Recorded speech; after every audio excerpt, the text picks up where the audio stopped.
Missy, I have to say, last week's episode covering Working Girl was just fantastic. You loved that one. You loved it. I loved that movie so much. I know you did. I don't know. It really spoke to me. Yep. And Amanda Thompson was such a perfect guest for that one, don't you think? I told you, yes. And we have a great guest today as well. He's our first guest to make a repeat appearance. Yes, he is. And the reason why, well, we needed some expert help on this one. So this was the perfect guest to help with that. Absolutely, girl. For this week's movie, we needed more than just expert help. It's one of those that, well, I'll just say it's out of our comfort zone, or for sure, at least mine, but I think I can speak for you too, sister. So I'm really glad he's joining us to walk through this one. Yes, well, real fans, we are headed to a galaxy far, far away. What do they say? Beam me up? No, sister, that is Star Trek. Well, anyway, buckle up because today we're taking on Star Wars Episode 6, Return of the Jedi. I'm Amanda. And I'm Missy, and this is Real Sisters Rewind. Join us as we go back to the 80s. Welcome back, real fans. You're listening to Real Sisters Rewind Back to the 80s, the podcast for movie lovers who wish films were as good as they are way back then. We're your hosts, two sisters who love great movies, especially from the 80s. I'm Amanda. And I'm Missy. And before we jump into today's episode, we just want to say a big thank you to everyone who's been listening, subscribing, following the show, and leaving those 5-star reviews. We appreciate you being on this nostalgic and fun journey with us, don't we, sister? Absolutely. That's what makes it so fun. And don't forget, we are sending out Real Sister stickers to anyone who leaves a 5-star review. Just take a screenshot and email it to us at hello@realsistersrewind.com. And one of those beauties will be on its way to you. All right, let's talk about today's episode. I'm just going to say this one is not my favorite genre, but it is a classic, like one of those true gems from the 80s. It is that epic conclusion to the trilogy that redefined cinema. It made millions dream about lightsabers and space battles. Today, we are rewinding to Star Wars Episode 6, Return of the Jedi.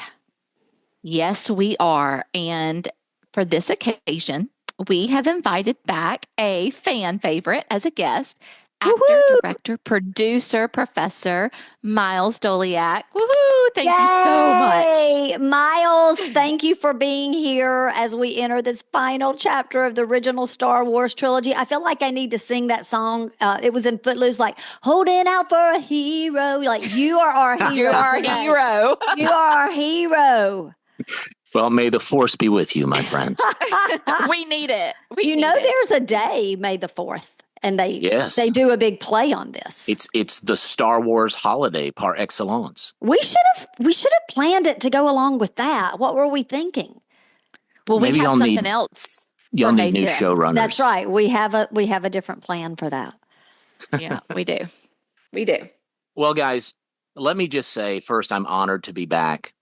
And to talk about the third installment of the original Star Wars trilogy, because one of the most vivid and magical memories of my childhood is seeing Return of the Jedi at the Hardy Street Cinema in Hattiesburg. Hardy Street Cinema. That's right. Creepy. You had to go upstairs to go to the bathroom in this narrow hallway, and it always scared me. May of 1983. Jedi, of course, the culmination of arguably the most significant and influential film trilogy of all time. And although, as a whole, it may rank third among that trilogy, it truly has some of the trilogy's best moments, from the reveal that the bounty hunter who comes to Jabba's palace with Chewbacca and a thermal detonator in tow is actually Leia. Dun, dun, dun. To Darth Vader's monumental change of heart at the film's climax. There's some apex cinema in Return of the Jedi for sure. Absolutely. And I loved it as a child as well. And I do remember seeing it in theaters. So, real fans, are you ready? We are ready, I think. Maybe, maybe not. You maybe not, but we're ready. Well, ready or not, sister, it is time for an epic adventure through a galaxy far, far away. Let's do this. All right, real fans. Let's talk about May 25th, 1983. Return of the Jedi hits theaters just before Memorial Day as the final chapter in the original Star Wars trilogy. Amanda and Miles, do you remember if you saw it in theaters back then, or were you too young? And I guess I was asking the rhetorical question that I always ask, Miles, but you did see it. So do you want to talk a little bit about it? 100%. I saw it in theaters, and I wore a Return of the Jedi T-shirt in doing so. I mean, did you get it at absolutely... Kmart? I bet Kmart was the big place to shop then, maybe. Quite possibly, because I think they had the merch on sale well before the release of the film. I remember it was a yellow Endor themed T-shirt that had Han Solo and some Ewoks and Princess Leia in the Endor camo attire. But yes, absolutely wore that to the theater that night. I think my parents had some concern that the Rancor might be a little scary for an 8-year-old kid, but no, I handled it just fine. Lapped it right up. Of course you did. Sister? Did both of your parents go with you? Like, was it a family thing, or did just your dad take you? No, just Dad. Just Dad. Good old Dad. I gotta ask you one. I know. I gotta ask you one more thing though. Going into this one, did you already have like a favorite character, or were you just like into the whole thing? Oh, absolutely. Han Solo is my favorite character. I love Harrison Ford so much, of course, also from his role as Indiana Jones in Raiders of the Lost Ark, which I also saw in theaters in 1981 at the age of 6. I just think Harrison is the quintessential movie star. I mean, maybe one of the last great movie stars, right? Yeah. In the truest sense of that word, separate from the term actor. There's Bogey and those types of Cary Grant, and I think Harrison Ford is right along in that lineage and has just been in some of the most iconic roles in films and cinema. So yes, Han Solo absolutely was always my favorite character. Yeah, mine too. Well, I mean, other than Leia, of course, that was, as a girl, I looked up to her so much. And this is our second in a row of Harrison Ford films. That's right. Because we just did Working Girl. Yeah. I love Harrison Ford. Yep. Did you see it in theaters, Amanda? Yes, I did. And I do not remember who I was with, but what I do remember about it is being very, I don't know if the word is scared of Jabba the Hutt or just like creeped out or just uncomfortable, but also really like mesmerized sort of by that whole Jabba the Hutt scenario scene. Just loved Princess Leia. And I loved the Ewoks, of course, as a child. That was fun for me. But yeah, I did see it in theaters. The sequence on Tatooine is really some of the best stuff in the film, I think. And I think as a film, this movie lives and dies by the beginning and the end. And it's the Tatooine sequence with Jabba and the sequence with Luke and Vader and the Emperor on the Death Star. And it kind of lags in the middle, which you can't say that about, I think, the first 2 films in the trilogy, but I know we'll be talking about that later on. But yes, long story short, that Tatooine sequence is really riveting. Well, I did not see it in theaters. And I would say I was 15, about to be 15. And I was really interested in getting my driver's license. And so, Return of the Jedi in theaters was not on my to-do list. I wasn't up for it, and I did not go see it. And I agreed Did people, or go ahead. Well, I was just going to say I agreed for us to rewind it because the love my husband and boys have for this movie. I knew Miles would be great to get us through it, and the Ewoks are cute. So I was like, okay, we'll do it. And I am aware of the impact this film and this trilogy have. So we have to do it for Real Sisters. Yeah. But I didn't see it in theaters, and I just saw it in bits and pieces as my boys were growing up. So really and truly, when I sat down to watch it for the podcast, is the first time I've really seen it. So. But when you said you were 15, were kids, your friends, like people your age, was there anybody who I don't remember. Maybe some of the guys, probably they were, and they went, like our boyfriends, but they absolutely were. They absolutely were. They were absolutely obsessed with it and were there on opening weekend, guaranteed. Oh, okay. Yeah, I tend to think that's probably true. Yeah, probably so. All right. Well, let's set the scene for what was going on during the summer. That summer, everyone had Flashdance fever, and the song What a Feeling, What a Feeling was topping the charts. You got it. Everyone was obsessed with it, and I still love it. It's a great song. Girls wore leg warmers, and boys, including myself, unfortunately, wore parachute pants. Mine were red. Breakdancing was a thing. And Wait, I know... Yeah. Amanda, your husband Eric had dreams of being a breakout breakdancing star, correct? Yes, he did, as we discussed in Footloose. You had parachute Was he into pants? the Break-In movies? Break-In and Break-In 2, Electric Boogaloo?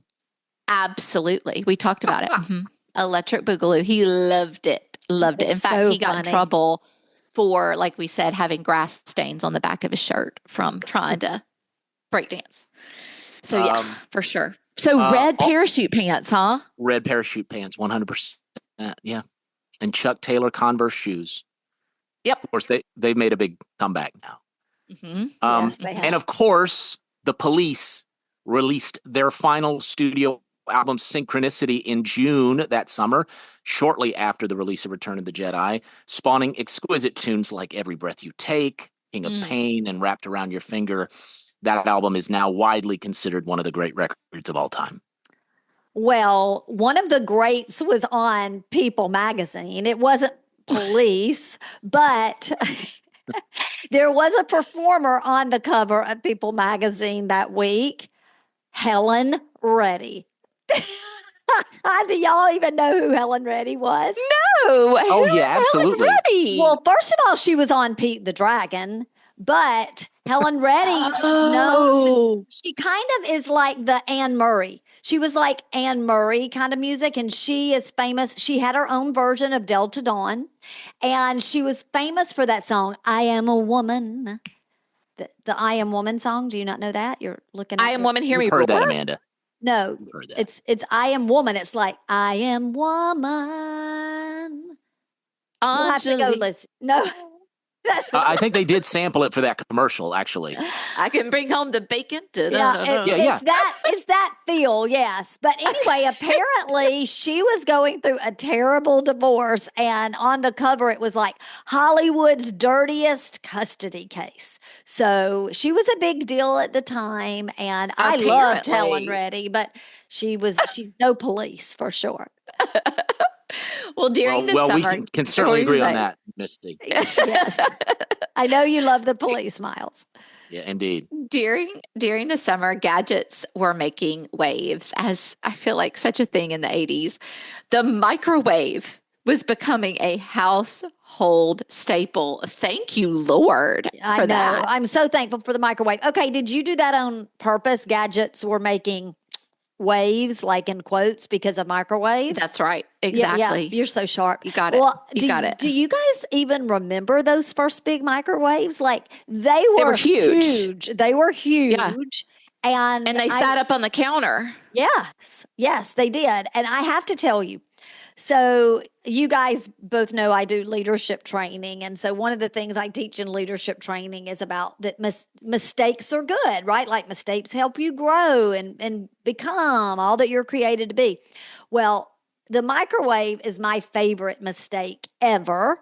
There was someone who was trying to invent something new about a vacuum cleaner, and they invented the microwave. And let me tell you, when my boys were growing up, and even today, the microwave is one of my favorite things in the house because it makes some cooking easier, and it definitely makes heating up food easier. Yeah, the leftovers. I love a microwave. Well, here's another thing. Okay. Apple's Lisa, that's like a name, Lisa's computer, was showing people the future of personal computing. I think it's known to be Apple's like most influential failure. Like it tanked. What do you mean? Well, it tanked, but it really influenced like the Mac that came years later. So a good failure. Another failure, yes, but it was an influential failure because it moved the company forward in such a big way. Okay. So is that like the the embryonic version of Alexa and Siri and all that stuff? I mean, I guess it can all trace back to the computer chip in one way or another, huh? I guess this whole idea of naming your computer and trying to give it some kind I see what you're saying. Right? You're brilliant. Yes. So we've got Siri every once in a while and Alexa, and it backs up to Lisa. Yeah. How about that? Mm-hmm. Well, it was a great time to be a kid, certainly a little boy, because of Star Wars toys. Oh, of course. The action figures would fly off the shelves in the early 80s. Everyone wanted their favorite characters to reenact their favorite scenes at home. Personally, I would be ecstatic to go to Toy Mart. You guys remember Toy Mart? And the mall? Was it in the mall? No, it was off of Pine Street, not far from my dad's office. Okay. So sometimes I would have my mom take me over to Dad's office, and then I knew I could get a couple action figures out of him. So he when he would leave work, I'd ride home with him, and I'd be like, "Hey, Dad, we almost passed right by Toy Mart." Just saying, don't you want to pull in, Dad? But so I would always be out of my mind with excitement to get the latest action figure. Which they trickled out sporadically, of course, to amp anticipation. I remember wanting the Emperor's Royal Guard figure, those red clad guys that guard the Emperor's throne room. And I waited on the day of that release, the release of that action figure, because they were released in clumps, And my grandmother was kind enough to drive me there. And the moment the store opened, I rushed in and grabbed myself an Emperor's Royal Guard figure. Those things were in demand. How sweet was she to take you? She was so sweet. It's the sweetest. So that's interesting that I'm glad you brought this up, because I was going to ask you if you were a kid that was into the action figures, but it sounds like you definitely were. I was into all things Star Wars growing up. So let me ask you this, because I'm thinking nowadays, like you said, there was a release date. We would know that because of like social media or whatever. How did you know that there was a release date for the stuff? Was there like a magazine, or like how did flyers taped up in the store? Yeah, I mean there were flyers in the store. I remember. And the flyers would have pictures of the respective action figures and when they were released. But that's a great question. I mean, I know like there were pop culture magazines like Fangoria and stuff like that would sometimes have that kind of information. But thinking back on them, it's like, how did I know?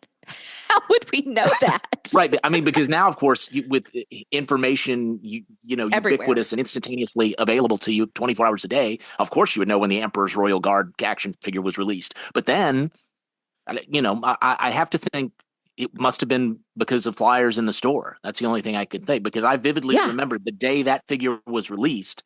I was there. You had to be there. Yeah. That's a great story. And they would sell out. I mean, the popular and kind of the more obscure the character was, the quicker it would sell out. So you could always find the Luke Skywalkers and the Han Solos and the Leias and Darth Vader, but the more obscure, the bounty hunters and those types of things, the Emperor's Royal Guard, they would sell out really quickly, which I found very interesting. Do you have go some ahead. still? I'm sorry, Amanda, I have to ask. Do you? That's what I was going to ask. Like, are they collectibles for you? And did you ever get some and like not open the package, or did we even know to not do that then? Unfortunately, I didn't know that, if you don't open the package, they're infinitely more valuable. Because you bought them to play with. Right. You got to play with them. I mean, why else? And of course, they sold play sets of like the Millennium Falcon and the Death Star and the Cantina from Tatooine. And so you could actually put the action figures on a set, which I also thought was absolutely fantastic. Does Renee have these in the attic somewhere? I do have some in the attic somewhere in a giant Darth Vader head carrying case. But every single one of them was opened and they have been loved and used and played with. So they're probably not worth a whole lot. Well, they were worth a whole lot for you. You know what's so interesting about this is my Michael, when he was, 3, 4, 5, 6, 7, 8, he had toys from these movies. So you think about that they have been popular for generations. Yes. I mean, they're still selling them today. Obviously, we've had 2 more trilogies, right? But you can still find the sort of old guard Star Wars action figures in stores today and on the shelves of your Walmart toy aisle. So cool. Well, we girls, because I also had Star Wars action figures. I had like the main people, and then especially, I had to have a Leia. And then I had a cousin who had a lot more, but we would put them together so we could play. And I loved the Ewoks. I also had Underoos. I had the droid Underoos, CP3O and R2D2 Underoos. Yeah, you did. Yes, you did. C3PO. Sorry, audience, they told me to correct them anytime they got something wrong. So what did I say? Is it? You said CP, but it's C3PO. Oh, C3. You're right. C3PO. Thank you so much. Hey, Star Wars fandom is brutal, y'all. I know. We're bracing ourselves. We are. That's why we have you on here, so we holding can say, well, on. Miles, That's right. That's right. Miles is holding us accountable. But so Eric, you were talking about your figures. He still has his, and we have an Ewok village in our attic. So we have. Oh my gosh! You've got to get up there and take some pictures for social. Yeah, that is too funny. Well, talking about action figures and toys that you love, I've never owned anything for Star Wars, period, except as a mom with kids. But there is a person that I love that was born this year, just about 3 months before the movie came out. Carrie Underwood. You're obsessed with her. I love Carrie Underwood. I've loved her since the first note she sang on American Idol, and she is back this year. She is coming back as a judge, and it's actually premiering tonight as we do the early launch of this podcast for our followers. This is your second plug, I think, for her being on American Idol. I think we talked about it. I'm pretty excited. Before. As excited as Miles Doleac was to get his little action figure is as excited as I am for Carrie Underwood to come be a judge on American Idol. So there you have it. I love it. I think I really only know her from the ditty, the jingle she does for Sunday Night Football. Sunday Night Football. Mm-hmm. Waiting all day for Sunday night. Oh, you need to explore her, Miles. Her music is I'm aware fantastic. of her existence and the American Idol thing. Yeah, and she's beautiful inside and out. Okay, that's all I'll say. Karen, if you'd like to do a guest spot, we're here. That's right. Well, something else interesting happened in May 1983, something you don't hear about often. A rare tornado actually struck Los Angeles, which is so strange. Tornadoes in California. I've never heard of that. Mm-hmm. And actually, events like that really had people talking about preparedness and even sparked some of the first discussions about climate change. Interesting. Because I guess it was such a different, weird thing happening. Yeah. They don't really get weather like that, right? Yeah. They don't really get that kind of. But earthquakes mudslides, fires. Yeah. I guess every region has its climate issues, right? Yep. I don't know how you made it there with the earthquakes, to be honest. There was the big Northridge quake, which what year was that? 2000, 2001? I can't remember exactly. Slept right through it. Slept right through it. Oh my gosh. Yeah. Books had fallen off my shelves when I woke up the next morning. There was a lamp that had fallen down, but no, I slept right through it. Slept right through it. Well, I don't mean to rush you guys, but I think we have a movie to talk about. We do. So let's get into it. Wait. Can we keep talking about pop culture? Missy, this is pop culture. That's true. That's true. All right, Miles, why don't you kick us off? All right. Let's start with the folks behind the magic. Of course, George Lucas, the film's executive producer, creator of the Star Wars universe, co-writer along with the great Larry Kasdan. Return of the Jedi was directed by Richard Marquand. Your listeners might be thinking to themselves, who is Richard Marquand? Well, it was a bit of an odd choice, considering he'd only directed two rather obscure narrative features and a documentary about the Beatles prior to Jedi. So this is an excellent trivia question at parties, friends. Listen up, listeners of Real Sisters Rewind. Richard Marquand directed The Legacy, 1978, Birth of the Beatles, that's the doc, and 1981's Eye of the Needle. That's all he'd done before he was tapped to direct Return of the Jedi, one of the biggest films, one of the most highly anticipated films of all time. You have to wonder who he knew. Who did he know? Well, the other names that were being considered, Spielberg, David Lynch, and David Cronenberg. So what do you think that's about? If I had to guess, I think George Lucas wanted to maintain a significant amount of creative control. And he was looking for a director who would defer to him. And, Steven Spielberg at the time was probably the biggest director on the planet. So if Steven was going to do it, Steven was going to do it, his way. His way. Right. That Lynch and makes sense. Cronenberg were both, young up and coming directors, with some critical acclaim behind them, but probably similarly, they were like, well, we want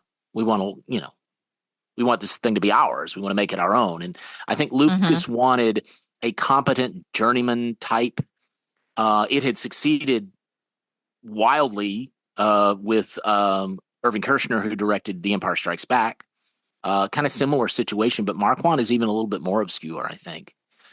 So I think Lucas really wanted somebody that he could kind of overrule if necessary, but who he knew was professional and competent enough to, cross the I's and dot the I's rather, and cross the T's and get the job done. Get the job done, right? Why not the same person that directed Empire Strikes Back? Is that kind of a gut, like a sort of a gut punch to that person? I think Irving Kershner, I don't know. Maybe, Kershner had, I don't know the whole story, but Kershner had a much larger filmography. Maybe he was directing in 1983. Kershner was directing the Bond film Never Say Never Again, which is sort of that unauthorized Bond film where Sean Connery came back, and the Broccoli family, who are the big folks who own the rights of the character, kind of hadn't signed off on it, so it was just sort of this outlier thing. But I think it, that film did pretty well. He had also done Eyes of Laura Mars. So he had a much larger filmography, but it probably, honestly, it was, I'm totally spitballing here, the production schedules between Jedi and Never Say Never Again conflicted. Didn't work. Okay. I don't know. I also think probably George Lucas may not have been the easiest person to work with. You have to sort of step in and direct the movie, but at the same time be willing to defer to the maestro of the proceedings, George Lucas. It takes a certain kind of personality. I would think so. Right? So, because everybody knows this is George's baby. This is George's world. right? And at the end of the day, George is calling the shots. So, but it worked. I mean, Empire is widely considered to be the best of the trilogy, and that was, Irving Kershner did a good job. So that's a great question. We should look up for your audience and report back. Why didn't Irving Kershner direct Return of the Jedi? I'll work on that. Nevertheless, Richard Marquand brought something fresh to the trilogy. Mentioned already that the screenplay was written by George Lucas and the great Larry Kasdan, who's a longtime partner of Lucas. As your listeners might remember, he also co-wrote the screenplay of Raiders of the Lost Ark and Empire Strikes Back, along with Lee Brackett. Returning cast: Mark Hamill as Luke Skywalker, Harrison Ford as Han Solo, Carrie Fisher as Princess Leia, Billy D. Williams returning as Lando Calrissian, Anthony Daniels as C-3PO, Peter Mayhew as Chewbacca, Ian McDiarmid making his debut as the Emperor, although he was retrofitted back into the special edition of Empire Strikes Back. Frank Oz as the voice of Yoda, who's also the voice of Fozzie Bear. That's right. Indeed. James Earl Jones, one of the great best voices in cinema, as the voice of Darth Vader. David Prowse as the buddy of Darth Vader. Alec Guinness as Ben Obi-Wan Kenobi, and Sebastian Shaw as Anakin Skywalker. Wow, that was a lot to share. I will say this: it was rated PG, and that meant that the film was accessible to pretty much everyone. Can you imagine the excitement? And I guess you can because you were there, but I'm thinking about Wicked when it came out in Thanksgiving, right? We were so excited about it, but you had parents and kids excited about this together, lining up to watch it in theaters, literally lining up, at the Hardy Street Cinema. I can remember movies going down that sidewalk and, around the building. And so, I mean, that's the way it was across the United States. People were so excited about this movie.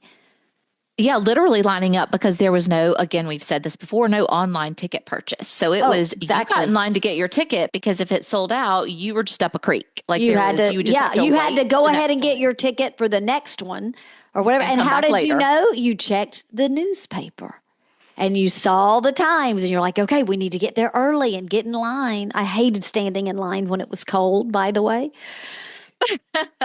Well, the runtime was 2 hours and 11 minutes, which, Missy, it's a little over our sweet spot. Yep. And back then, what's the sweet spot? We like an hour 40, 45 maybe, but hour 45 is a good hour 45 is a good runtime in my opinion. Yeah, I think so too. 2 hours plus, we're it's a lot for us. Well, it depends on the movie. It depends on the movie. I mean, if we're going to go back and talk about Wicked, which, by the way, I will talk about Wicked a little bit in this just because I loved it. But, I mean, it was none too long for me. Yeah, maybe. Well, that's another conversation. That's another conversation. Yeah. So you guys are not going to go see The Brutalist. I don't even know what that is. I don't know what that is. Big Oscar movie this year, but it's 215 minutes long. So that's 3 hours and math. 35 minutes, 45 minutes. Oh my gosh. No, that's why it's named what it is, The Brutalist. It's brutal. 180 minutes would be 3 hours, right? Yeah. Yes. So 3 hours and 35 minutes. Yeah. That's a lot. That's a long, long movie. That's a lot. That needs to be a two-parter. There is an intermission apparently. Oh, okay. Well, that's good. Yes, get lots of buzz. Adrian Brody. Yeah, I haven't seen it. Nope, not planning on seeing that. But back then, this 2 hours and 11 minutes was considered pretty long for this, especially being a family-friendly adventure movie. That was a lot. Yeah, and this is pre-Marvel, right? And yes, and pre even Lord of the Rings. Those movies were really long, right? Where it was pretty standard operating procedure that one of those big tentpole movies, it's going to be 2.5 hours plus. The movie Yep, brought in over $26 million on opening weekend. That's a lot in 1983. It went on to gross $475 million worldwide and become the highest grossing movie of 1983. With re-releases, I think it's up to something like $486 million. It was a critical success. Also won an Academy Award for special achievement in special effects and enjoyed four other nominations, including Best Art Direction, Best Original Score, and Best Sound. And that would That's pretty be sweet. with John Williams. I mean, he's great. He's a genius. I mean, he's done everything from Jaws in the 70s to many of the popular 80s movies. E.T. we've done, Raiders we've done, the Star Wars movies.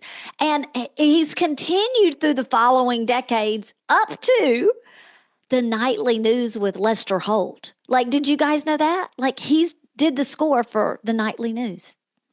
Interesting. John Williams. Why not? Yeah. He's amazing. But didn't he create the music for Superman as well? He I surely believe did. so.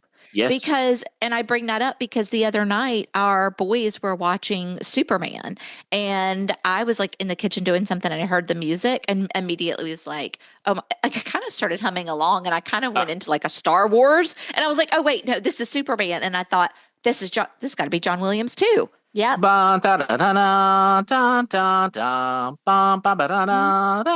Yeah, I mean, So For good. sure. how many? I mean, this is a question. How many movie scores can you immediately call to mind and hum? Probably they were written by John Williams. Yes. I was going to say John Williams, Yeah. Jurassic Park, John Williams. Like, Yes. it's always John Williams. Star Wars. Yeah. Mhm. Yeah, I mean, he is probably, arguably, the greatest film composer of all time. Ennio Morricone fans might have something to say about that, but listen to this: 54 Oscar nominations. Wow. 54 Oscar nominations, the most for any living person. He's won 5 Oscars for original score, including Jaws, Star Wars, E.T., Schindler's List, and Fiddler on the Roof. That was for film scoring, I should say, not original score, because it was an adaptation of a musical. And his music was kind of the soundtrack to my youth. I mean, like, Mhm. I mean, the Raiders March, ba-da-dun-dun, dum-da-dum. I mean, and of course, the Star Wars. Dun, dun, dun, dun, dun, dun, That's the dun, Imperial dun, March. dun. Okay. Yeah, But it's still that's a Star great Wars. one, right? That's Vader's theme. Yeah. Oh, Yeah. so ominous. And you mentioned and the Schindler's List. I simplicity of forgot about that. Yeah, the simplicity of something like the main theme of Jaws, right? Da-dum, da-dum, da-dum, da-dum, da-dum, da-dum. I mean, Yeah. but He's brilliant. genius, right? Yeah. Perfect. Yeah. You can't imagine any of those films without his music. True. And the music, in some ways, I feel like makes the movie. I mean, they really go hand in hand. You No know, doubt. like the music making the movie. Did y'all know the movie was originally? I bet you knew this. Miles was originally going to be called Revenge of the Jedi. I surely did. They even printed posters with that title before George Lucas had a change of heart because, of course, revenge wasn't in line with the Jedi philosophy. You know, Jedi don't crave revenge. But Right. absolutely, that was the original title. Very good. Well, I have actually a fun fact around the movie and the making of the movie. Return of the Jedi was actually filmed, I guess because of all the hype at the time, they filmed it under a fake title, Blue Harvest. And they did that to keep fans and the press from interfering with the production. And they even made like fake crew hats and shirts to sell the ruse that they were creating. That's hysterical, but also it makes sense to make it more believable. Yeah. Well, we also have to talk about the Ewoks. I know we've mentioned them. I loved the Ewoks so much. They were so cute. The battle on Endor was originally planned to take place in the Wookiee homeworld, but George Lucas decided to introduce this new species instead. Can I A just choice. say, let me say something real quick, Miles. My husband and I watched this movie together and he coached me through it. But he says that the Ewoks were totally for toys and to appeal to kids. To the kids. Yes. Well, I know Star Wars purists have been complaining about this choice of the Ewoks versus the Wookiees ever since. But I kind of like the David and Goliath element of these very small in stature, teddy bear-like creatures with their rudimentary weapons and defenses defeating the mighty Empire. I mean, the Wookiees are badass warriors. I mean, granted, they also have a sort of primitive culture, but I mean, of course, Chewbacca can take down a stormtrooper, but Wicket the Ewok, I mean, he needs a lot of help. He needs an army of tiny teddy bear-like creatures and working in unison to take down the Imperial forces that are there on Endor.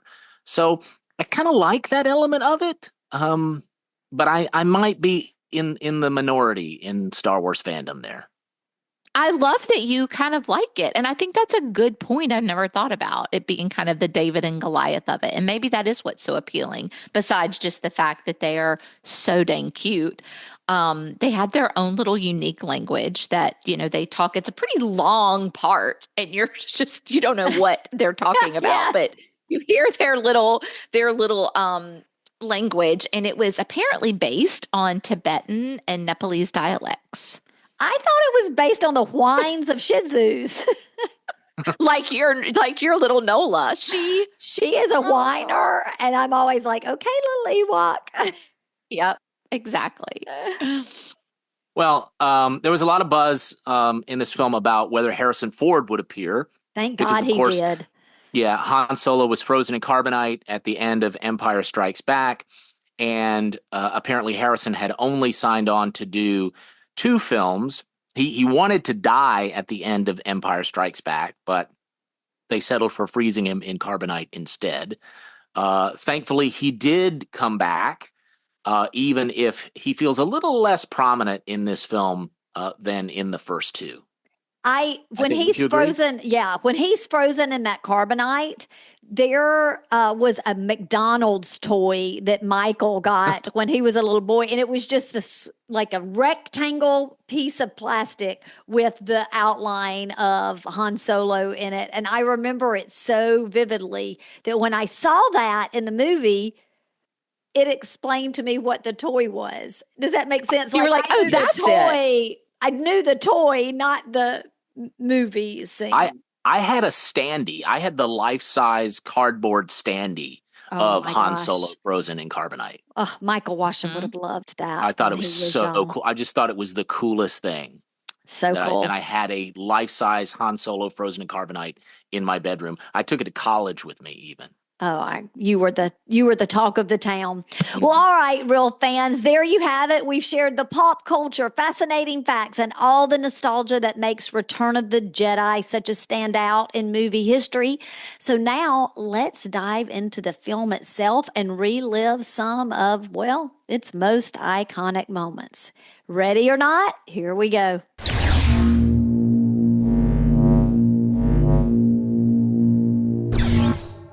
All right, Miles, we were wondering if you could kick us off with a short summary to catch us all up to date on the movie, since we're actually starting with the final film in the trilogy. And by the way, Chris Washam gave me catch up as well. So I had a little tutorial before I watched it on my couch with my husband. So I'm taking notes, Miles. Maybe I'll learn something new.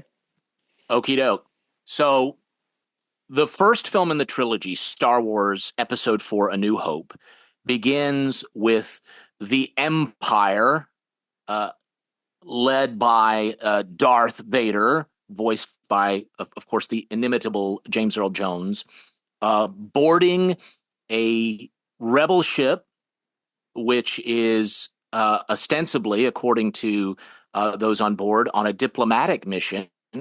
But in fact, we very quickly learn that something else is afoot, as a woman we will come to know as Princess Leia, dressed in a white gown, seems to hide something, which we will later find out are the plans to the Death Star that the Empire has created, this enormous military moon base capable of destroying a planet in one fell swoop. She hides those plans inside a droid we will later come to know as R2-D2, and that droid and his compatriot C-3PO wind up escaping in a pod and crash landing on the planet of Tatooine. On Tatooine, we meet farm boy Luke Skywalker gazing off into the horizon, wanting to be anywhere but where he is, that is, living with his Uncle Owen and Aunt Beru, helping them to run their moisture farm. One Ew, day, that sounds gross. A moisture farm. Sorry to interrupt. Tatooine is a desert planet, so they have to manufacture their own water. Apparently, and water is in very short supply. So you have these farms that are tasked with actually manufacturing and irrigating the land and such. And Luke lives on one of those planets, in one of those farms, on one of those farms. So one day, Uncle Owen and Luke go to buy some new droids because their droids are on the fritz. And by this time, C-3PO and R2-D2, who remember crash landed on Tatooine, have been captured by Jawas, who are these sort of black market droid sellers that they go and steal droids and then they sell them at lower prices. Well, Luke and Uncle Owen wind up buying R2-D2, and then R2 convinces them to also buy C-3PO. So now C-3PO and R2-D2 are in the care of Luke. And Luke, while working and cleaning up the droids, uncovers a message in R2-D2. And the message is from Princess Leia, detailing that she has hidden the plans for the Death Star inside this droid, and she is trying to get them to an Obi-Wan Kenobi. So Obi-Wan Kenobi is this sort of legendary figure. Nobody knows kind of what has happened to him. He was a general in the initial rebellion resistance against the Empire, but now he's kind of disappeared. He apparently lives out in the desert in a cave on Tatooine. Luke goes to find him and successfully does so by almost getting killed by sand people and Obi-Wan having to intervene by using the Force. And then Obi-Wan sees the message, realizes that he has to go and help, asks Luke to go with him. Luke says, I can't do that. I got to stay and help Uncle Owen and Aunt Beru. But then they're on their way back to Luke's farm and find that Uncle Owen and Aunt Beru have been murdered, that their home has been burned, and he sees their charred remains. And so now Luke has no tether holding him to Tatooine, and he can go on some damn fool crusade with Obi-Wan. So they go to Mos Eisley Spaceport because they have to find a pilot, because their plan is to go to Alderaan, which is where Princess Leia is. That's her homeworld, right? So he's going to go hopefully find Princess Leia, get the plans where they need to go, and the rebels will have a way to attack and destroy the Death Star. At Mos Eisley, they find Han Solo and his first mate Chewbacca and come to an agreement about what it will cost to take them to Alderaan. So now we have Han Solo, Chewbacca, Obi-Wan, Luke, and the two droids all together boarding the Millennium Falcon and taking off toward Alderaan. Meanwhile, Princess Leia, who was on that ship in the beginning, has been taken hostage or prisoner by Darth Vader and the Empire, and they're trying to extract information from her with that big scary ball thing that has a needle in it and just shooting at her. That was really frightening when I was a young child. So things are not going well for her. Ultimately, the Death Star decides to test its firepower, its prowess, by destroying Alderaan, which it does. And so by the time the Falcon gets there, there's nothing but an asteroid field, and Obi-Wan, with his Force sensitivity, of course, realizes that they've destroyed the planet. But nearby is this sphere that looks like a moon, but of course Obi-Wan also quickly realizes that that's no moon. It's a space station. And so they before they can get away, they get trapped by the Death Star's tractor beam, and pulled into the Death Star. We think all is lost for our heroes, but they hide out because, of course, Han Solo was a smuggler, so he has these kind of areas where he used to smuggle stuff under the floor of the Millennium Falcon. So they hide out while the Imperial troops are checking the ship, so it appears that the ship is empty. But then they jump out, they attack some stormtroopers, they put on stormtrooper gear, and they kind of try to blend in. And we have this whole wonderful Death Star sequence. But Obi-Wan is most obsessed with meeting his old protege, Darth Vader, who we think at this time has killed Luke's father, Anakin Skywalker. This is going on longer than 2 minutes, but there's a lot of information here. Anyways, so Obi-Wan says, well, I'm going to go turn off the tractor beam because the only way you're getting out of here in the Falcon is, you got to, if they got the tractor beam, they're just going to suck you back in. So they kind of split up with Luke and Han and co. They're going to go try to find Princess Leia. And Obi-Wan's going to go turn off the tractor beam. But at the same time, he's like, I know Vader's here and I have to face him. So Obi-Wan does successfully turn off the tractor beam. Luke and Han and Chewie and the droids, they do locate Princess Leia. Shenanigans ensue. They get caught in a trash compactor for a while.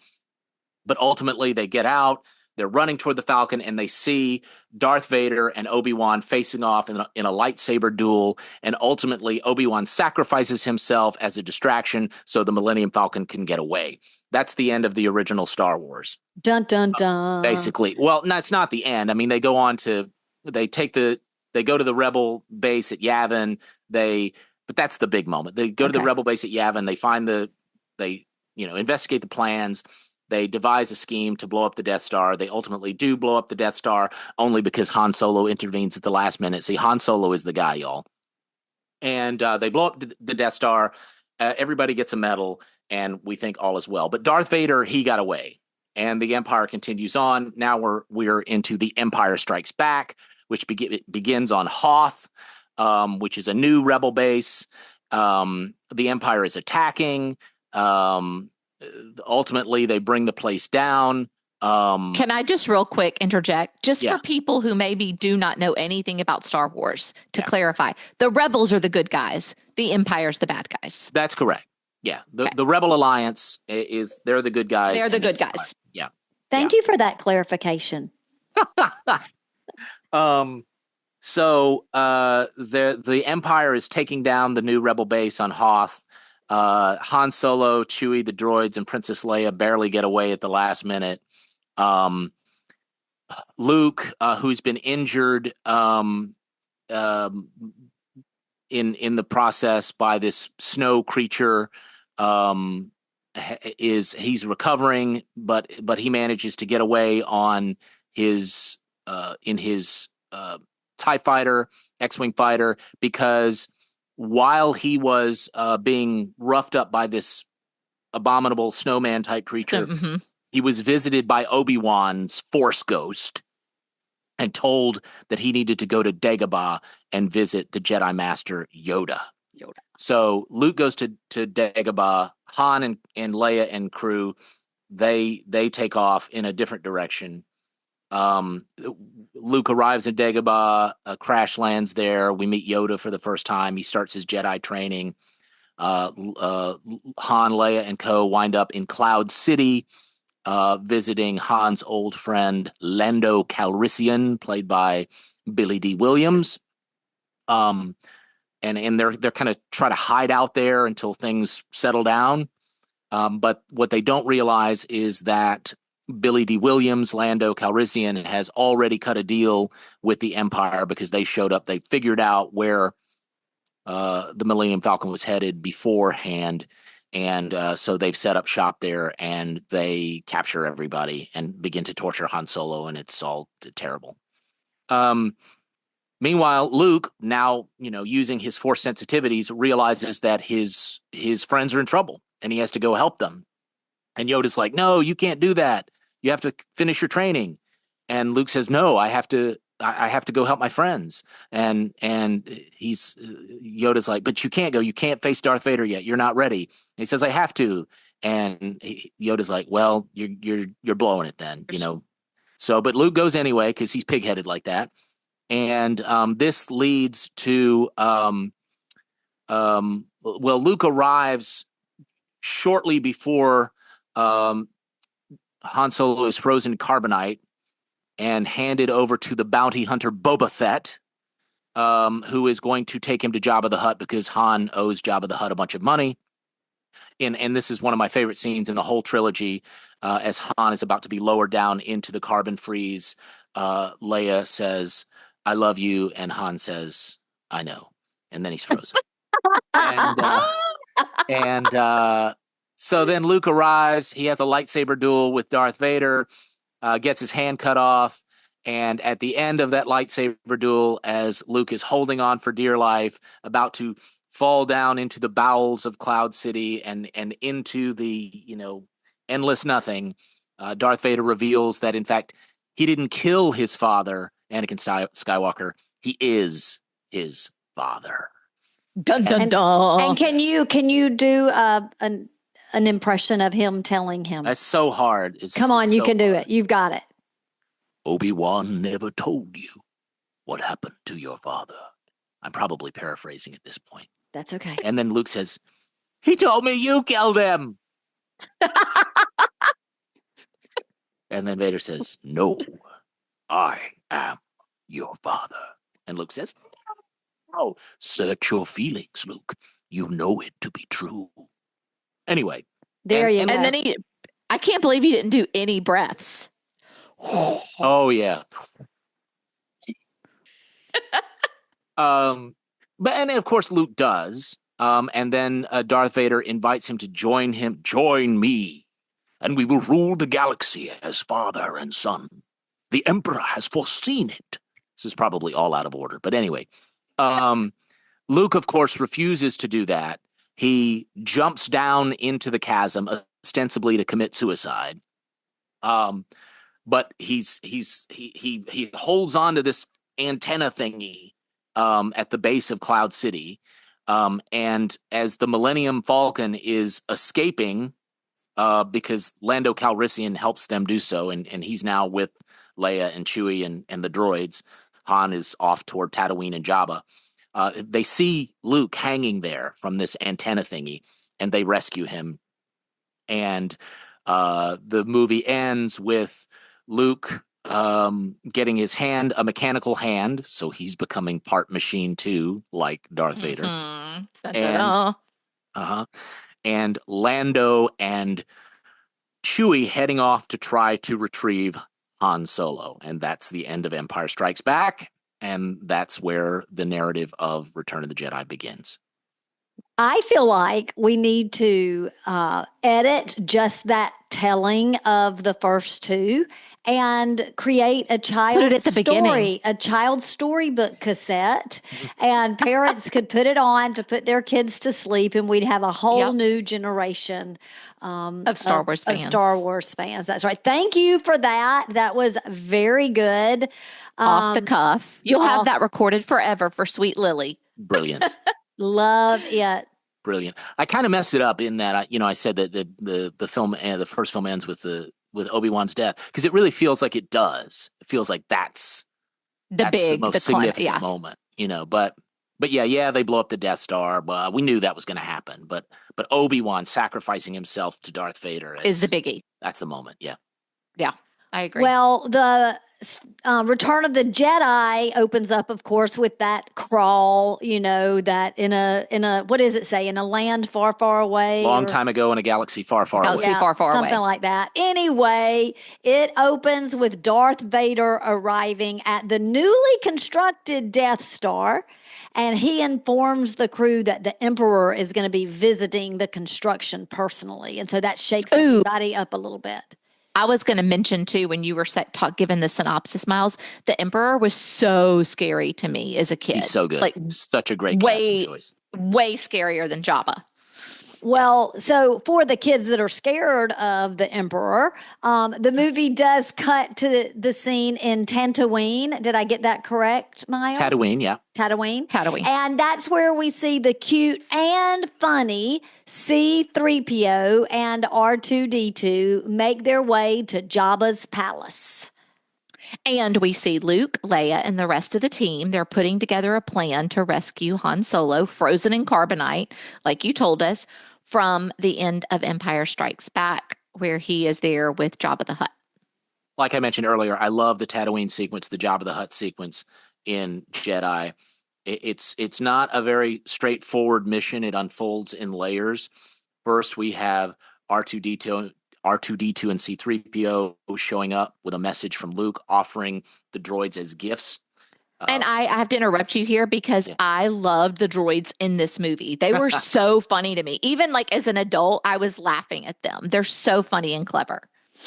But Jabba is of course, he's not having it. He's like, no, I'm not taking no peace offering. I'll take the droids, but you're not getting Han Solo back. Who is being displayed as a kind of trophy on his wall there, frozen in carbonite. And let's don't forget that Lando Calrissian is on the scene. Remember, at the end of Empire Strikes Back, he and Chewie took off to try to find Han, but Lando is undercover posing as one of Jabba's palace guards. Yes. I actually did like the scene, but I told y'all I was going to talk about Wicked because when they were at Jabba's and all this was going down and then there's dancing and all this, I was literally singing the Wicked soundtrack during I almost said Star Wars, during Return of the Jedi. I was like, let's go down to the Ozdust ballroom because it's the Star Wars part. You feel like that's where you are at Jabba's place. That's what made me, that's what I related to. But Jabba's got Han's frozen in that carbonite over there, and it looks just like that little toy I saw of Michael's. Yep. He's just got it there like a trophy. It's like, he's hanging him on his wall. And then, of course, Leia enters the scene disguised as that bounty hunter, and she's dragging Chewbacca along like he's her prisoner. And the way she manages to kind of come in and take over the place is so clever. I was like, go Leia. Yeah, I really love her. I love what they did with her and let her have sort of that power, even as a girl at that time, was really cool. She works her way in and frees Han from the carbonite, but then things take a turn. Jabba's guards catch them, and Leia is taken prisoner and ends up in a teeny tiny bikini, I might add, when she's taken as prisoner. Yes. Very much so. The crush of every teenage boy in the early 80s is Carrie Fisher right, in that bikini. Well, Jabba's slave. It's a very famous costume. As a matter of fact, when I was doing some research, she actually was very uncomfortable with how skimpy it was when she was wearing it in the scenes. So, I mean, it definitely, got it was attention. Unlike anything we've seen Leia in. That's not her personality or her character. Yeah. Right. It's sure. Because like she is basically full coverage in everything up until this point, right? Her gown in the original film is long sleeved, ankle length, that white gown, right? And then we see her in military dress, basically military snow dress on Hoth, but she's wearing much of Empire Strikes Back. So this is, and then she's in the bounty hunter, Boosh. That's that bounty hunter's name, by the way. More trivia for you. And so it's kind of crazy to see her in this kind of iron gold bikini thing, right? With a leash, by the way. Yeah. Well, Jabba's a pretty twisted fellow. But anyway, ultimately, Luke makes his grand entrance in person, composed and confident, proclaiming that he is now a Jedi, and he is ready for a confrontation if that's what it comes to. Jabba is less than impressed and has him thrown into the Rancor pit. Okay, that Rancor is terrifying. Like his giant snarling teeth, he comes out, he's a beast, and Luke has to use his smarts, his wits to defeat him. Chris Washam's favorite part of the movie, Miles, is whenever Luke has defeated the Rancor, but then the owner of the Rancor comes and sees that he's lost his pet and he starts crying. For some reason, I get that cracks Chris Washam up. Yeah. Yeah, it's a funny moment. Well, I have to just tell y'all something here. Because you already heard me say that Han and Leia are my favorites. Also, I got to let the cat out of the bag. I really start to notice in this moment how much I do not like Luke. Like, he is not the Jedi I need him to be. He's whiny, and when you did your impression a while ago with Darth and Luke, that's why I laughed so loud when you did Luke's voice, because he's in this. I was going to go into Tashi Station and get some power converters. Yeah, I was just like, in this scene, I was like, here we go. Here we go. Let's get back to Han. This guy is not it. But that does bring us to the sail barge scene, and where Jabba the Hutt's yacht is going out in the sand. Luke, Han, and Chewbacca are set to be executed. But Luke has R2-D2 launch his lightsaber just at the right moment. And absolute chaos ensues in the best possible way. Luke is flipping around, slicing through Jabba's guards, completely taking control of the situation. Meanwhile, slave Leia, still clad in the bikini, strangles Jabba with her chain. A moment of pure, visceral triumph. I do love that when she strangles him. Well, we can't forget about Han's accidental victory over Boba Fett. Apparently, this is a big thing for the trilogy fans, but it is almost comedic how Boba Fett ends up falling into the Sarlacc pit, and it works well because there's so much craziness going on that you don't even really realize it, and I think he comes back to life in another version. Yeah, talk about Boba Fett for a minute, Miles. Yeah, so Boba Fett is this really famous, cruel bounty hunter, weapons expert, right? Who has been tracking Han down for some time because of the debt Han owes to Jabba the Hutt. And in Jedi, he basically gets bumped by Han, who, remember, is still partially blind from the effects of the carbon freeze. And Han just kind of bumps into him, and he falls off the skiff, which they're on, and into the Sarlacc pit. And people thought, well, that was hardly an appropriate death for such a renowned, skilled bounty hunter like Boba Fett. Who does, we find out, is later rescued from the Sarlacc pit and returns for the book of Boba Fett, and then apparently also develops a conscience, much to the chagrin of some Star Wars fandom. Yeah, I would agree. So they're like, what happened to, old, mean, badass Boba Fett, So the one we like.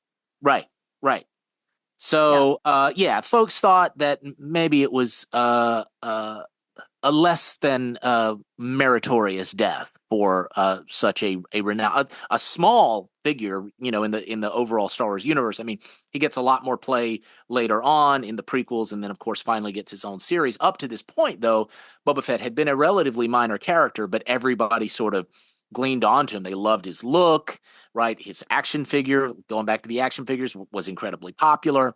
And so when he dies like that, just kind of in this almost kind of Abbott and Costello sort of Three Stooges kind of bungling moment, a lot of folks were upset. Well, I can tell Missy was really upset.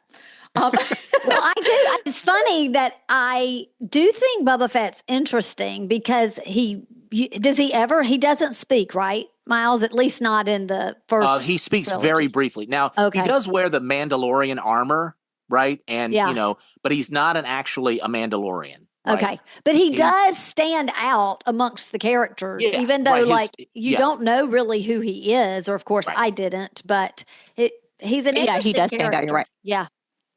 Well, after that, the tone shifts as Luke travels to Dagobah. Is that how you say it? Dagobah, yes. Dagobah, to complete his Jedi training. He reunites with little sweet Yoda, but it's clear that Yoda is nearing the end of his life. Yoda's final moments are so emotionally resonant and impactful. He confirms that, in fact, Vader is Luke's father, which Luke already knew, but now it's etched in stone, solidified. But then he reveals another major twist, that there's another Skywalker.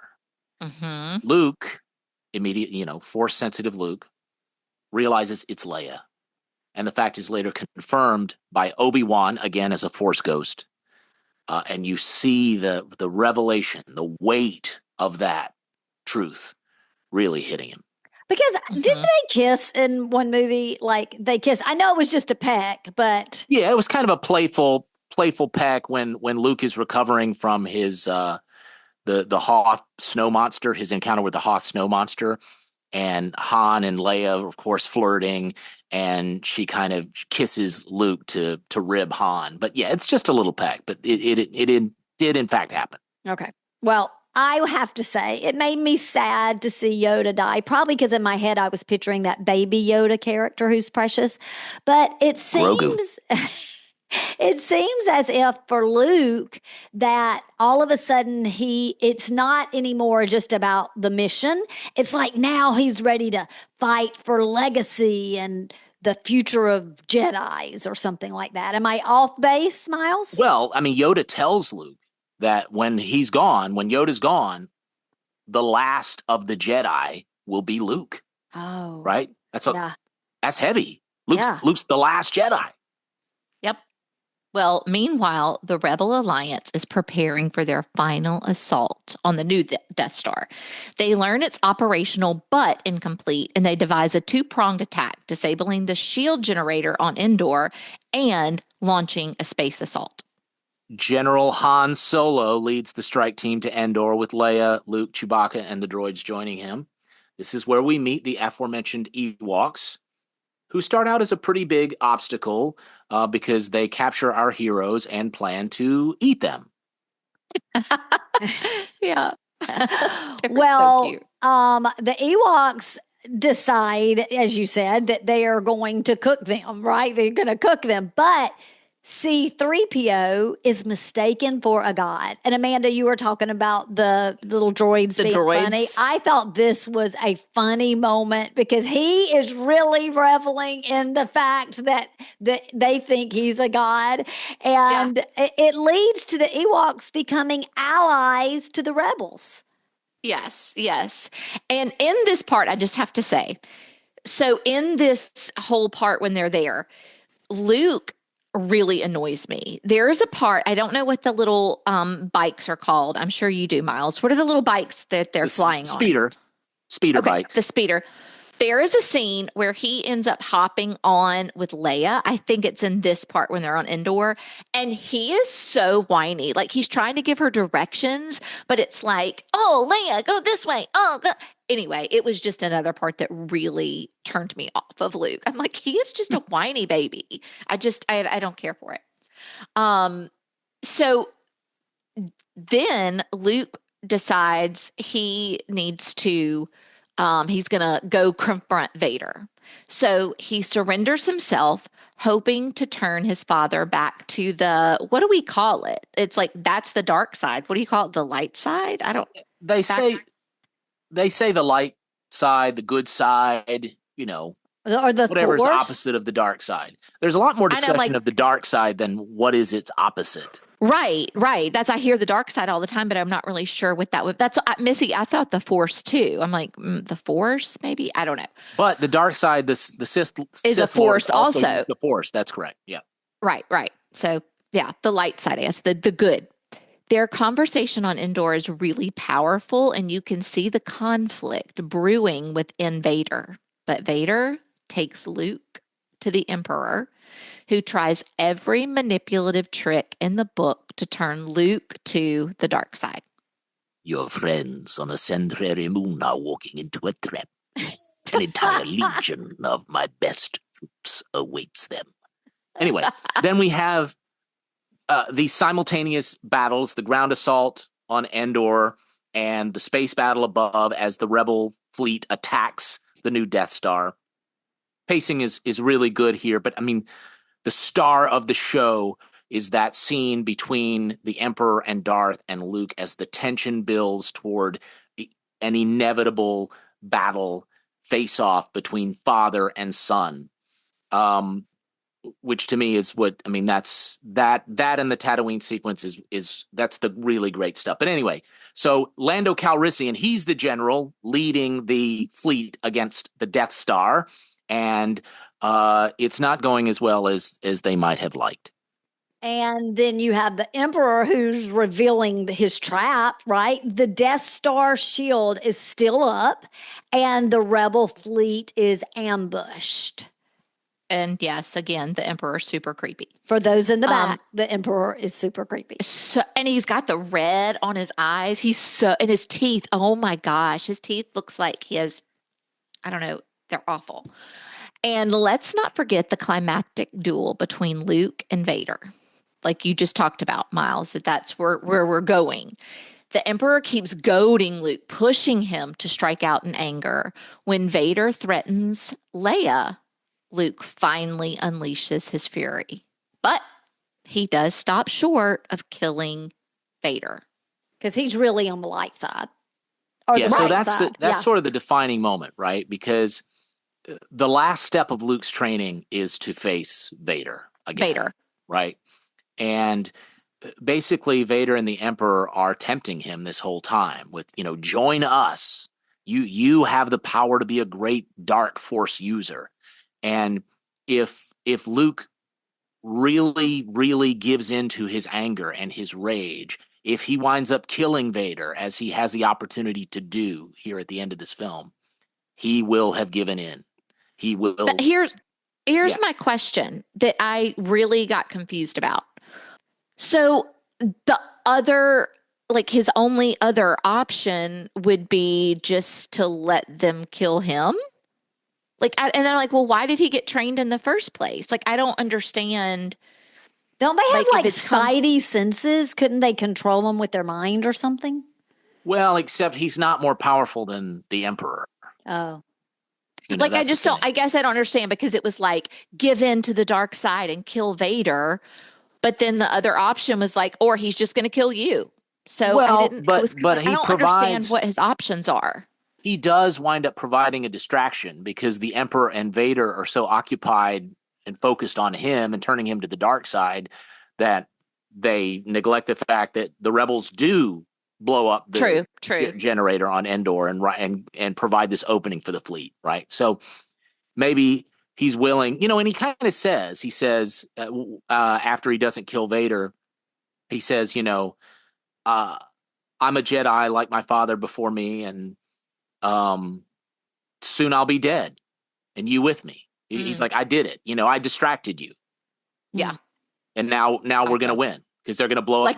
He's like a sacrifice. Yes. He was thinking, okay, gotcha. Oh, Okay. That I makes see some that. sense. Well, that makes more sense to me. Cause I was like, there's no win for him, but I get that. And then of course, then the Emperor says, so be Jedi. Well, it's about this time. I don't know if I'm exactly tracking with y'all, but somewhere around here, Vader has a little bit of redemption. Like he's redeemed a little bit in my eyes, because when he sees Luke in agony, he turns on the Emperor and throws him down a shaft. And so basically he's sacrificing himself to save his son. And then, the Grinch's heart grew 3 sizes that day. Well, that's a different movie, but I did feel like Vader. But it's similar. Yeah. Well, Vader's journey comes full circle as he becomes Anakin Skywalker again, and Luke barely escapes the Death Star with his father's body. And we get that, it's really sweet, poignant scene where he cremates him in a Jedi funeral pyre. Yes. Redemption arc for Anakin Skywalker. I have to say something about when he pulls off that helmet of Vader. We said it looks like a character from the Addams family, Uncle Fester. He looked like Uncle Fester. 100%. He looked like Uncle Fester there. I see. Never thought about that. So can I ask a quick question? I know we are going along, but I have to ask a quick question. 2 things. do Star Wars people accept that Vader had that redemption? Are they like cool with that? And then second of all, how did they feel about that face? Like, were they like, yeah, that's what I think Vader should have really looked like? Or did people think that was weird or? No, of course. I mean, I think they're good with the redemption arc of Anakin Okay. Skywalker. I mean, Anakin Skywalker is really he's really the chosen one, right? I Right, mean, right, right. he's the one who brings Which, balance to the Force. He's the one that right. ostensibly kills the Emperor, although, we learn he comes back in the Rise of Skywalker. It's so dumb. But anyway, but if you just take these three movies on their own, he plays it's an good. enormous Okay. role in overcoming the Empire. Okay, I have one other thing to say. Here comes back to my my wicked narration and background to the movie. It's whenever they were burning You thought Vader, about I the was scene. singing "No one mourns the Mourns wicked." the wicked. Yeah. Yeah. Miles has not seen Wicked, I don't think. Oh, Miles. I have not. Not the show, not the movie. You. Nothing. Oh, No, he's not interested. This is a travesty that we have to make right. My wife has seen it twice, though. Once with Amanda. So good. Anyway, the shield down. Lando leads the Rebel fleet, destroys the Death Star's reactor. Massive explosion. The Empire is finally defeated, or so we thought. And then there's a celebration on Endor. It's such a cute, sweet, joyful moment. The rebels and the Ewoks are dancing.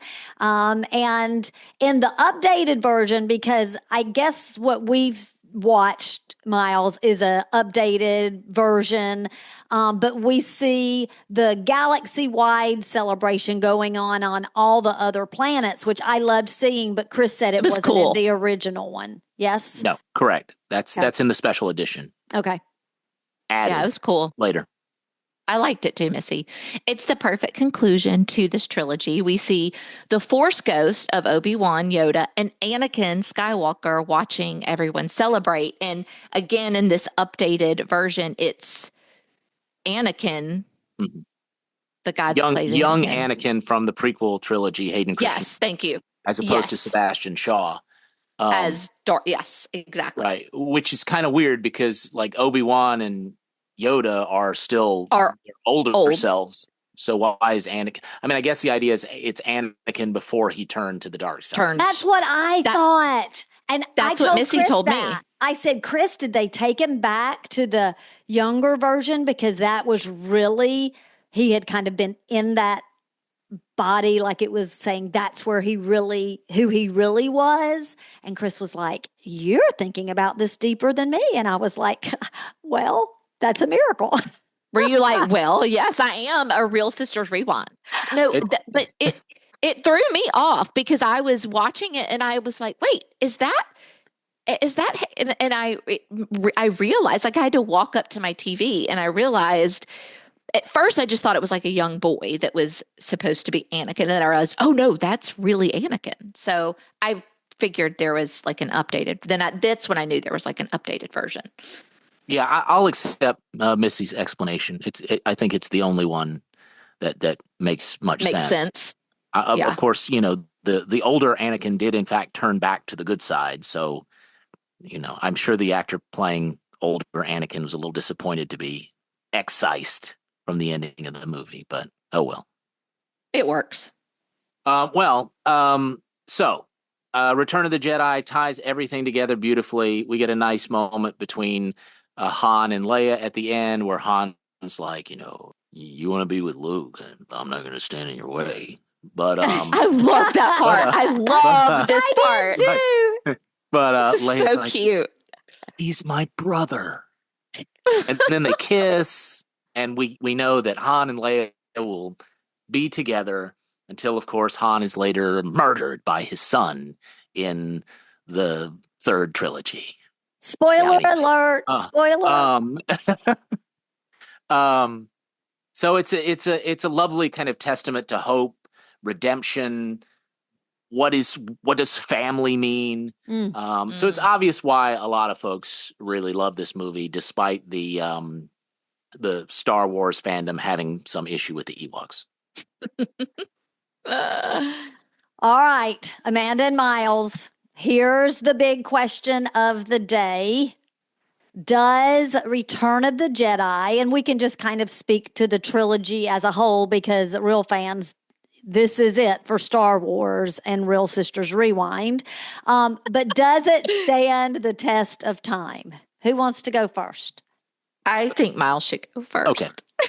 I think wrapping up a trilogy it's really, really hard. The first two movies I think are really absolutely exquisite. I would say Empire Strikes Back is the standard bearer. It's the best of the three. Followed very, very closely by the first film, A New Hope. Um, there are a lot of threads out there. There's so much mythology, right? That you have to bring together and wrap it up with a bow in a way that is satisfying to an audience of now millions, that you've built over the course of a relatively short span of time. And I think this film does succeed. It's it's it's I think really the ending, the resolution of Luke and Vader and the Emperor, that whole bit almost makes the whole film worthwhile. Because that's sort of the crux of Star Wars. It's this epic battle, this hero's journey, and the struggle between light and dark, and this idea that even heroes struggle, to potentially succumb to the darker inclinations of their psyche, especially in moments of intense pressure and strife. And our hero Luke overcomes that and has to face his father, right? His father, who is this one of the most powerful Jedi who ever lived. And in a moment where he could have taken his life, he basically gives himself up. And then the redemption of Anakin, and one of the most remarkable moments in this, and I mean, kudos to Marsha Lucas, George Lucas, soon to be ex-wife when this movie was being completed. The way she cuts, she was one of the editors on this film, and she cut this sequence. But the way she cuts that sequence where the Emperor is hitting Luke with the Force lightning, and it cuts to the close-up of Darth Vader's mask, and you can see the lightning in his mask. And you can see, if you're watching closely enough, you can see the expression on that mask change, which is kind of crazy. But the way it's cut and the way the music, again, John Williams, right? And the way it has been built up for us narrative wise, it's just a fantastic, emotionally resonant, really, really powerful, cathartic moment in cinema. So I would say that it neatly and in a very satisfying way wraps up the threads and the promise of the first two films, which admittedly are better than the third film. But third films are very, very hard. And I think that this film ticks the boxes off. And you have to have the third film to do what you just said. You have to have the third film to wrap it up and feel satisfied. Yep. Or it could have all been done in one. I don't think so, Missy. I say yes, it holds up. I mean, it's still loved today. Just like you said, you can still go to the store and buy the action figures. Everyone knows it. There are still spinoffs and other movies and films and shorts and everything still happening. It absolutely stands up. Oh, I mean, this universe is, it is still going, right? And and still having massive success. Great success. Yes. I mean, the prequel trilogy and the sequel trilogy are divisive. There's no question about it. But there are also the series, the Disney Plus series. Yeah. I mean, the first season of Mandalorian is very brilliant. I mean, it's and very fantastic. successful. It was a Chris huge Washam success. loves it. Yes, loves so it. good. Mm-hmm. And I think that show really sort of harkens back to, in a lot of respects, what we loved about the initial trilogy and recaptured some of the magic. I mean, I remember when Grogu first used the Force in The Mandalorian, I was like on the floor in the fetal position crying. I just thought, oh my God, this is what it felt like to see the original films in the theater before it got. It took you back. Yeah, lost its way. Well, I'll tell you what, I'm not even going to follow up after that explanation. Yes, it holds up to today. It's a new generation and a new generation that is discovering it. Although I have to it's say not one more my thing. genre. You're going to say how sweet I acted today. And I You wasn't acted grouchy. so sweet. I wasn't but grouchy about it. You weren't grouchy, but I do have to say one last thing. I loved Han Solo so much in this movie. He was so cute. He was so cute. Han's the best. Oh, he's the best. He's the best. Yeah.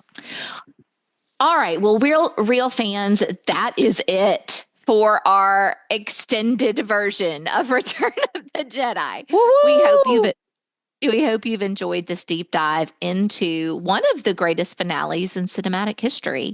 Thank you so much, Miles, for agreeing to walk us through this Thank you help so us through much. this. Yes, we could not have done it without your expertise, for sure. My pleasure. It's been great fun, nostalgic, such a lovely emotional walk down memory lane, and just remembering how much these films meant to me. I thank you guys for giving me the opportunity to go back there and remember what that was like. That's why we did it. That's why we did it. Just That's right. For you. Well, let's give our real fans some clues for next week's episode. Miles, you'll have to see if you can guess it. Amanda, you want to start? Yeah, here we go. The movie features a lot of flair, literally. Okay. All right. Clue number 2. It stars one of the biggest heartthrobs of the 80s in one of his most memorable roles. And clue number 3, let's just say you might want to grab a drink for this one. You think you know what it is, Miles? Don't say it. Okay, I know what it is. You think you know what it is? Yep. Of course he does. He's our walking moviepedia. If you think you know the answer, let us know on social media. We can't wait to see your guesses. And with that, we're signing off. Thanks for joining us, real fans, and we will see you next week for another trip back to the 80s. A big thank you to everyone who's been listening, subscribing, following, and leaving those 5-star reviews. You guys keep us going.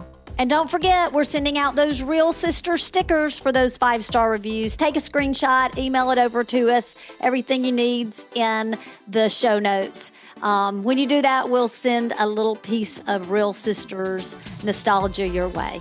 Bye, everyone. Bye. May the Force be with you. I love it.